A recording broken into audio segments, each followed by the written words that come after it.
Chaque innovation, chaque appareil intelligent, chaque progrès dans la fabrication moderne a un coût caché. Aujourd'hui, on plonge dans les coulisses de ce progrès pour découvrir qui sont ces architectes de l'ombre, ceux qui gèrent les conséquences. Allez, c'est parti! Et voilà, cette citation, elle résume tout parfaitement. Elle met le doigt sur un conflit fondamental. D'un côté, les avantages incroyables de l'innovation et de l'autre, son coût environnemental. C'est pile le cœur du problème qu'on va décortiquer ensemble. C'est la question essentielle, non?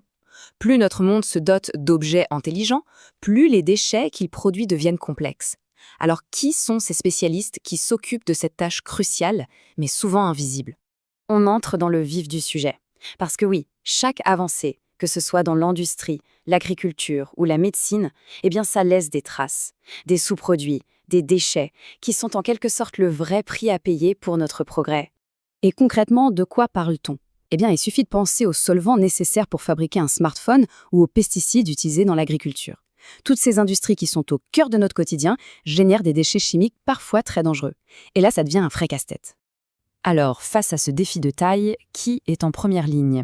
C'est là qu'intervient le personnage principal de notre analyse, l'ingénieur spécialisé, celui qu'on pourrait appeler le problem solver des déchets. Leur mission est simple sur le papier, mais immense en réalité. Concevoir des systèmes pour tout gérer, de la collecte à l'élimination, avec un double objectif, protéger la santé publique et protéger notre planète. On est bien loin de la simple gestion des poubelles, c'est de l'ingénierie au service de la durabilité.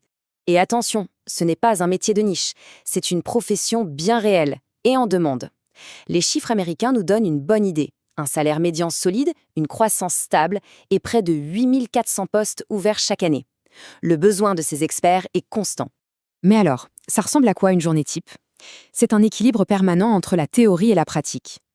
Une partie du temps se passe au bureau à faire des calculs, rédiger des rapports, et l'autre partie, c'est sur le terrain, avec les bots, à inspecter des sites pour s'assurer que les plans fonctionnent dans la vraie vie. D'accord, mais comment ces ingénieurs prennent leurs décisions? Eh bien, leur travail n'est pas du tout improvisé. Il est guidé par une philosophie fondamentale, une sorte de manuel stratégique qui dicte chaque action. Et la voici, cette fameuse stratégie, c'est la hiérarchie des déchets.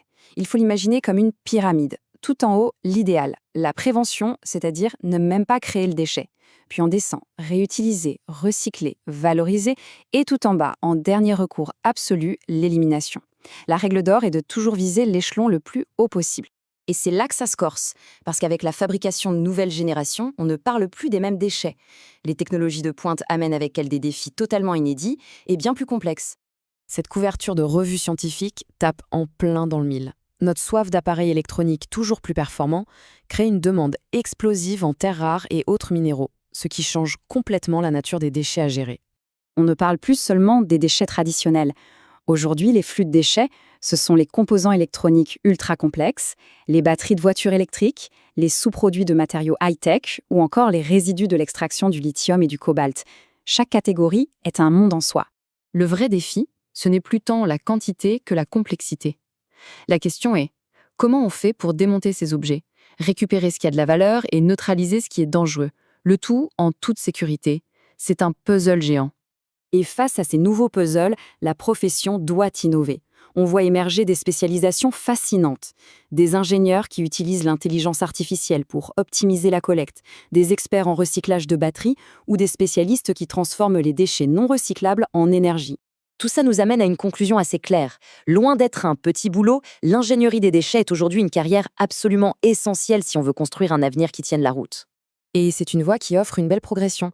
On peut commencer comme ingénieur junior, puis gagner en autonomie, devenir un expert technique qui dirige des projets complexes et enfin atteindre des postes de direction stratégique avec un impact à grande échelle. Les opportunités d'emploi sont aussi très diverses. Une bonne partie travaille dans le secteur public pour les collectivités, mais le secteur privé est un énorme employeur, que ce soit dans les services d'ingénierie, les grandes entreprises de gestion de déchets ou même directement au sein des industries manufacturières. Et en termes de reconnaissance, le salaire suit. Un chef de projet expérimenté, par exemple, peut atteindre un salaire médian de 150 000 $ aux États-Unis. C'est le signe que cette expertise est de plus en plus précieuse. Et un point non négligeable, c'est un métier qui résiste plutôt bien aux crises économiques. La raison est simple, que l'économie tourne à plein régime ou au ralenti, on continue de produire des déchets. Le besoin reste donc constant. Finalement, tout revient à ce principe. Le but n'est pas juste de jeter, mais d'être intelligent, extraire un maximum de valeur de nos produits et ne laisser derrière que le strict minimum. C'est une vision proactive et, au fond, assez optimiste. Ce qui nous laisse avec une dernière question, une réflexion de fond. En concevant le futur, en créant ces nouvelles technologies, est-on en train de bâtir un héritage circulaire et durable ou simplement une décharge plus sophistiquée? La réponse à cette question définira l'avenir de notre progrès.